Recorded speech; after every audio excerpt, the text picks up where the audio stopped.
tuned in to the Andrew Lawton Show. Good to see you in London this time. Great to be here. Your campaign has often talked about the idea of everything being broken, and I know this has become a point of contention with the Liberals who are in denial about this point, but fundamentally we're seeing a breakdown of many sectors, many institutions, of trust in institutions. How much can government, a Pierre Poilievre government, fix that?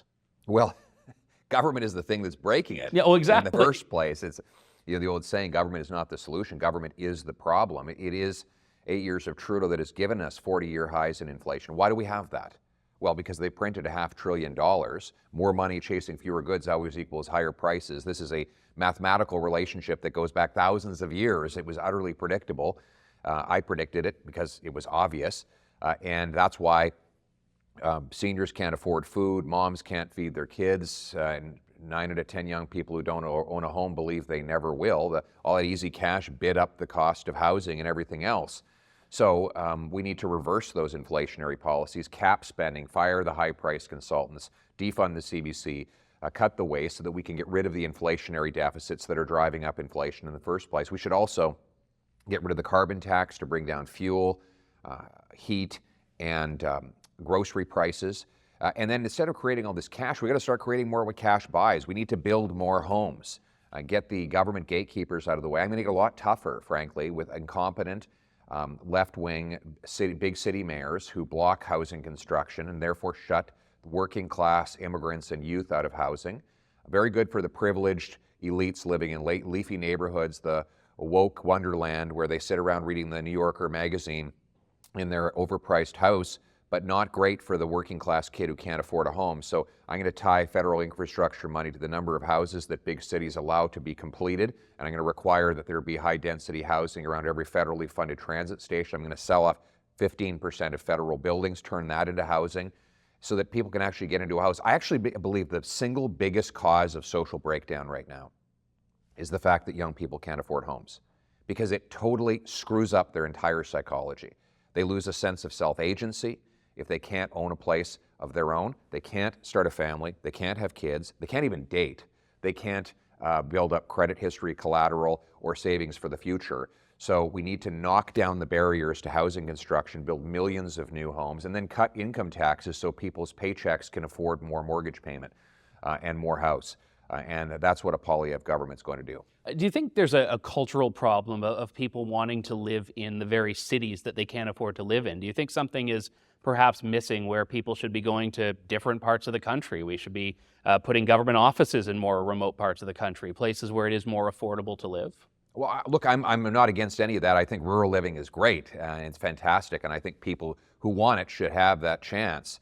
But ironically, the federal government is attacking rural living as well. Their carbon tax is particularly hard on rural folks because they have to heat more space and travel longer distances, and electric cars and bicycles are not an option if you're living in Labrador or in around Peace Country, Alberta, for example. So they're attacking the cost of living of the rural person, and now they're making cities unaffordable. So I don't know where people are supposed to be expected to live.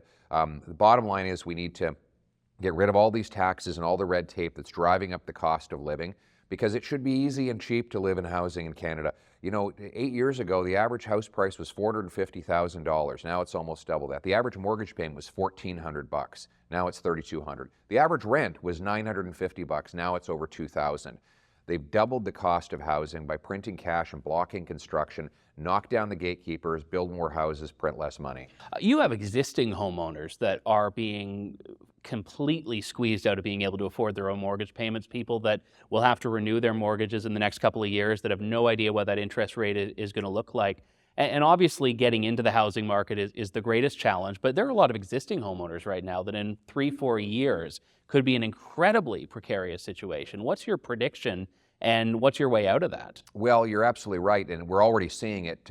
Just yesterday, CIBC said 1 in 5 of its mortgage holders are actually seeing their mortgage grow. So normally you say, I'm paying down my mortgage. Yeah, you get that statement and it shows you a little bit more every year. Well, but now people are paying their mortgages, but the overall principal is rising because interest rates on their variable rate mortgage have gone up. and therefore their mortgages. So when they go to renew, their payments are going to explode. I think the danger, the real cliff is coming in 2025 and 2026. Why? Because it was in 2020 and 2021 that people bought the massively overpriced houses with the huge mortgages, and if they locked in for 5 years, well, they'll be up for renewal in 2025, 2026. So I mean, I will be Prime Minister at the time. I'm going to have to deal with this major cliff that Trudeau and the Bank of Canada have sent our homeowners towards. And I think the only way to deal with it is to try and get spending under control now so that we bring down inflation and interest rates before those people have to renew. Despite the vote across party lines largely in favor of an inquiry into China's interference in Canada's elections, Justin Trudeau has come out and basically written off the idea of having an inquiry. Now, I don't want to put too much stock in an inquiry as being the best venue for accountability, but simply put, what do you think is the best way to get to the bottom of this? Well, multiple ways. We do need a public inquiry that can requisition documents, force testimony under oath, but we also need Parliament to continue its examination, because what I don't want to see is for the Liberals to create an inquiry that shuts down the debate, doesn't start for 4 months, is largely done in secret, and doesn't report until after the next federal election, which could face interference again. So we need simultaneously to do our investigation in the parliamentary committee. We need to know what Justin Trudeau and his top staff knew. There's reports that CSIS was briefing them about the way in which Beijing was supporting Justin Trudeau and giving money to his foundation over the course of a decade. We need confirmation that he knew that. And we also need to know what he was aware of and what the Liberal Party was aware of in the 2 elections where Beijing interfered. The media reports we've seen about CSIS's findings show that in the 2019 election, there were 11 candidates that were the beneficiaries of Beijing's attempts at influence, and 2 of those were Conservatives, 9 of them were Liberal. Do you think those candidates should be publicly named? Yes, I do. Now, I'll be fair to them, even though they're mostly Liberals and not in my party. If they did not know, and there was somebody inserted in their campaign without their knowledge, that's one thing. If they knew and willingly collaborated with a hostile foreign government, that's another. And I'd say right here, right now, I think that CSIS should let us know, all parties know, if anyone in our party, any party, is willingly collaborating with Beijing. If there is anyone like that ever discovered in my party, I'll throw them out. Do you know or suspect who those 2 Conservatives were in 2019? No, I do not. No. And if they were you were to find out as candidates again, what would the approach you'd take be? Well, I have to find out if they knew, because what the reports that we've seen in the media so far are not clear on whether the 11 candidates were aware of the involvement. It could have been undercover involvement, but if they did know, then obviously they'd have to be removed from the party. What's your take on where the Liberals, if I can just be frank, weakness on this issue is coming from? Do you think it is that they're just trying to avoid any level of scrutiny that could blow back on them, or do you think there is genuinely a soft spot for China from this government? Well, I think the soft spot is in their wallets. Corporate liberals have been making grand fortunes doing business with Beijing and the government there for many years. It's no secret that Liberal Inc. loves to do business with the communist regime. And so they have deep ties, and they fostered those ties into what appears to be a political advantage. Now the question is whether or not the Liberal Party knew, and if so, what it did about Beijing's interference in 2 consecutive elections. And we don't know the answer. I'm not going to lay down an allegation until we know for sure. But so far, Justin Trudeau does not seem to be one to telling the truth, and that's not a good sign.